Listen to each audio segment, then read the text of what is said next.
वसंत मोरेंनी मातोश्रीवरती उद्धव ठाकरे यांची भेट घेतली। आगामी पालिका निवडणुकीच्या अनुषंगाने ही भेट। वसंत मोरेंनी पुण्यातील महत्त्वाच्या विषयांची ठाकरेंना दिली माहिती। शेतकऱ्यांच्या प्रश्नावर उद्या महाविकास आघाडी आंदोलन करेल। आज झालेल्या बैठकीत महाविकास आघाडीच्या नेत्यांचा हा निर्णय। अतिवृष्टीचे 1278 कोटी अनुदान वितरित। अडचणीच्या काळात धाराशिव जिल्ह्यातील शेतकऱ्यांना दिलासा। भाजप आमदार राणा जगजितसिंह पाटील यांची ही माहिती।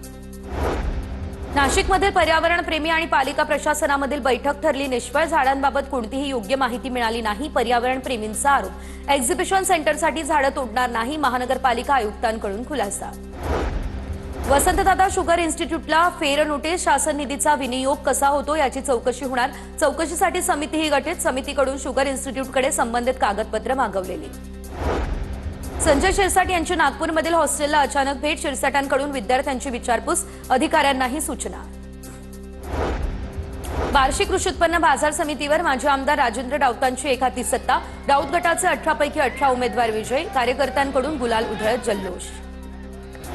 गोंदियाच्या स्ट्रॉंग रूमला कडेकोट सुरक्षा। 37 SRPF तर 35 पोलीस तैनात। पॉलिटेक्निक कॉलेज स्ट्रॉंग रूम भोवती त्रिसदस्यीय बंदोबस्त। चिपळूण पोलीस ठाण्याबाहेर TWJ कंपनीचे गुंतवणूकदार आक्रमक। कंपनीकडून फसवणूक झाल्याचा गुंतवणूकदारांचा आरोप। चिपळूण पोलीस ठाण्यामध्ये गुंतवणूकदार आणि पोलिसांमध्ये बाचाबाची। कर्नाटकमधील अथणीमध्ये कन्नड रक्षण वेदिकेच्या कार्यकर्त्यांचा उद्दामपणा सुरू। कन्नड रक्षण वेदिकेच्या कार्यकर्त्यांनी एसटीवरती लिहिलं जय कर्नाटक। ठाकरेंच्या सेनेने कोल्हापुरात कर्नाटकच्या बसवर जय महाराष्ट्राचे फलक लावले आणि त्यानंतर याचे पडसादही उमटले। कर्नाटक सीमा भागातील मराठी भाषिकांवर होणाऱ्या दडपशाहीचा ठाकरेंच्या सेनेकडून निषेध। बेळगावमध्ये होणाऱ्या मेळाव्याला परवानगी नाकारली, त्यामुळे आंदोलन। बेळगावमध्ये कर्नाटक नवनिर्माण सेनेच्या कार्यकर्त्यांनी महाराष्ट्राची बस थांबवून निषेध केला। कोल्हापूरमध्ये ठाकरेंच्या सेनेने कर्नाटकची बस थांबवली आणि त्यानंतर याचे पडसादही उमटले। बेळगाव आणि निपाणीमधून महाराष्ट्रात येणाऱ्या बसेस बंद। महाराष्ट्र एकीकरण समिती आणि कन्नड रक्षण वेदिकेच्या वादाच्या पार्श्वभूमीवर बस बंद करण्याचा निर्णय।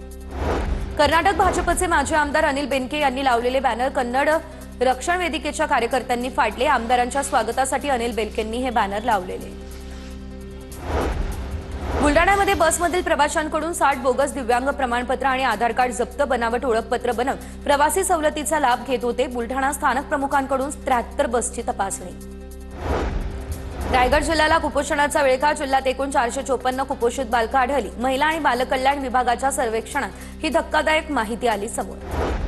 मुंबईसह संपूर्ण महाराष्ट्रात आजपासून थंडीची लाट येणार अशी हवामान विभागानं दिली माहिती। पारा 17 अंश सेल्सिअसपर्यंत खाली घसरण्याची शक्यता। नागरिकांनी काळजी घ्यावी असं केलं जातंय आवाहन। जागतिक महागाईच्या दबावाच्या पार्श्वभूमीवर नोव्हेंबर महिना ग्राहकांसाठी दिलासादायक। जागतिक पातळीवरील अन्नधान्य किमतींमध्ये सलग तिसऱ्या महिन्यात घट। दूध, खाद्यतेल, साखर आणि मांसाच्या किमती घसरल्या। देशाच्या परकीय चलनसाठ्यात गेल्या काही आठवड्यांपासून सुरू असलेली घट कायम। या आठवड्यात चलनसाठ्यात घट नोंदवली।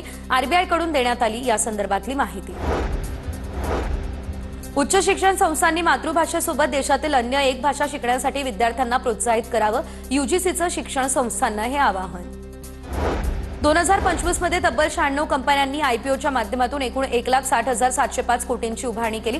डिसेंबर अखेर ही एकूण रक्कम 1.85 लाख कोटींपर्यंत पोहोचण्याचाही अंदाज। मुंबईमधील रात्र शाळा बंद पडण्याच्या मार्गावर। मागील 9 वर्षात मुंबईमधील 138 शाळांपैकी 18 शाळांना टाळे लागले। यंदाच्या शैक्षणिक सत्रात 0 पटसंख्या झाली। 17हून अधिक शाळांना टाळे लागणार।